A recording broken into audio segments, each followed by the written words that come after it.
I made it to the point where I was a sophomore in college. After several years, more than 2 years, and I partied a lot. I got in a DUI. Um, you know, just an absolute maniac. But in the process of that, I was still modeling, still acting. Acting was my passion. Theater was my major at the time. Like that's what I wanted to do. So, as someone who was, 6'2", 220, and I had, brown, hazel eyes, brown hair, and looked like most people, it's like if someone looks like me and has a similar like reel or resume than me and they're in a closer proximity, they're probably going to get the job. So for me, I thought if I put myself in a closer proximity to the things that I want to do, the obvious proxy of that will be me having a lot of success. So I dropped out of school like an idiot. I thought it was a good idea. I still remember this car, but I had a Jeep Cherokee that I paid cash for. And like for me, that was a big deal. That was a big deal for me. So I paid cash for this Jeep Cherokee and freaking loved it. And I sold it because I was like, "Oh, I won't need a car in LA because I've been to New York a ton, in Miami, and it's like it's useful to have a car, but you don't need one." Little did I know, being in Los Angeles, it's a terrible idea not to have a vehicle. But I sold my Jeep Cherokee and moved to to Hollywood, and I didn't even have a place to stay. And I'm very resourceful, and I'm willing to just put myself out there. So I stayed in a hotel until I found the stuff that I needed to find. But I had an agency, and I started doing well, and I couch surfed on places, and you know hooked up with girls, and like would stay there, just like just absolute idiot. And I finally ended up like my money started to dissipate, and I was like, I need to do something. And I'd made a buddy there that I kind of knew, and he was like, hey, there's this restaurant that I work at.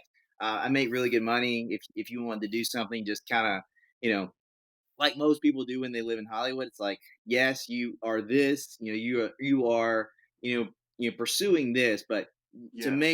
make ends meet, you need a job to Yeah, kind of, yeah. 90% of the waiters and servers and bartenders in yeah, Hollywood and LA are aspiring actors yeah, or whatever. absolutely, Yeah. So absolutely. And then like, unless you're killing it, the money is pretty like sporadic, especially in modeling because it's super seasonal, unless like you are, in the top 5%.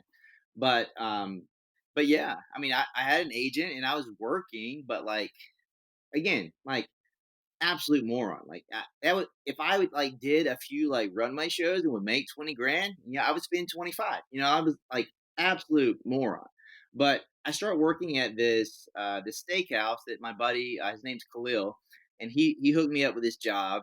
And it's in the middle of West Hollywood, mechanical bull in the middle of the restaurant. It's called Saddle Ranch. It's in West Hollywood on Sunset Boulevard. Just like this place, like you don't it's one of the bars in Hollywood that you don't have to be 21 to get into. So it's like, it is a madhouse 24/7. And I'm working there, and there's this group of girls, and they're sitting at this table, and for me as a, seeing four attractive women, I'm like, okay, I'm gonna, put the charm on, I'm gonna get a tip, maybe I'll get their number, whatever.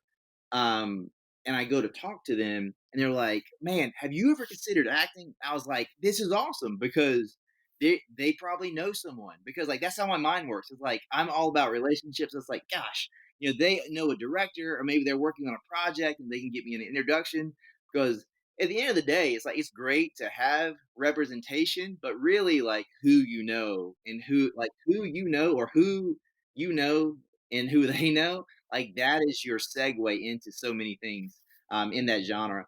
But I was like, great that you're going to introduce me to someone, and they're like, you know, are have you ever thought about acting? I was like, absolutely, blah blah blah blah blah. And they're like, no, we're talking about adult films, and like again, absolute moron. I was like, I, I'm I'm 22. Like what? I mean, what do you? I'm old. I'm an adult. Like, what do you mean? They're like, no, we're talking about porn. I was like,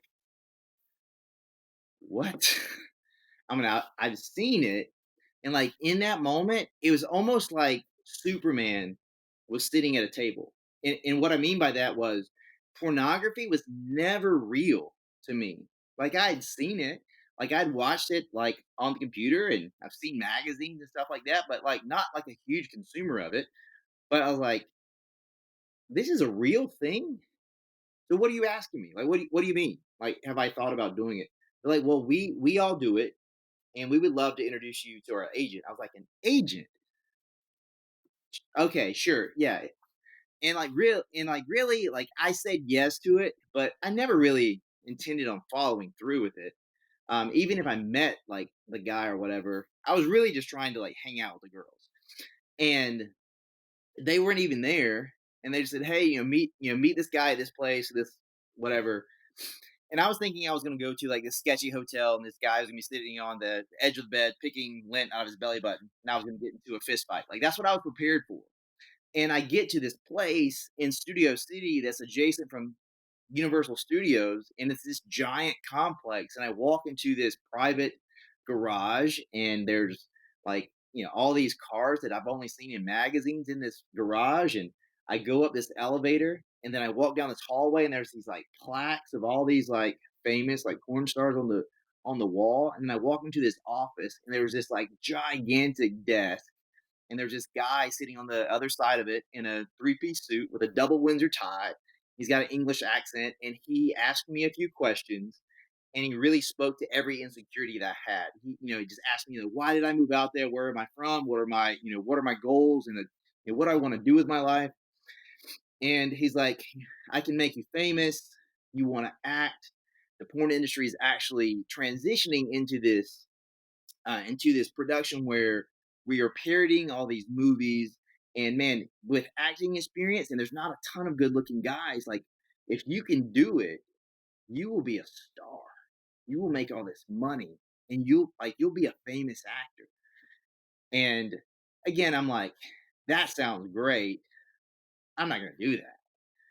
And then I don't like it's like one of those like boneheaded things, like, why would I say yes to this? But I said, to him, I was like, yeah. He's like, the way to work is you'll do one, kind of like an audition. If it goes well, I would love to offer you a contract.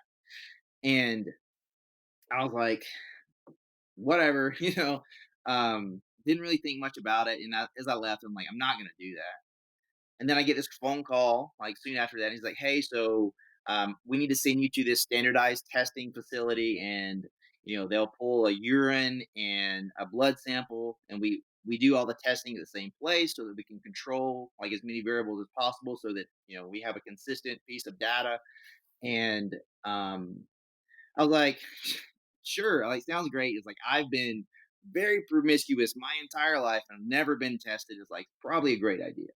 And I go, and the test doesn't come back the next day, and I'm like, oh my gosh, like, do I have something? What's going on? Why isn't this test back?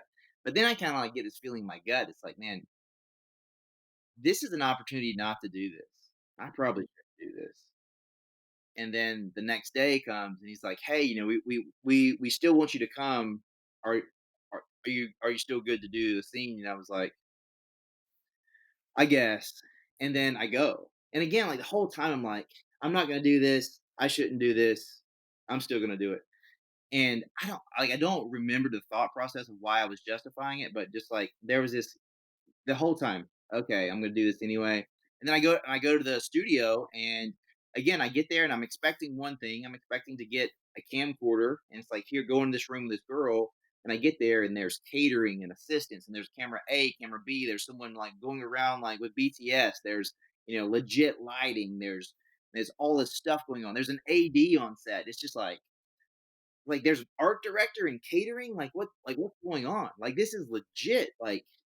And then it's almost like when you believe that you've gone too far and you can't go back, like that is where I was.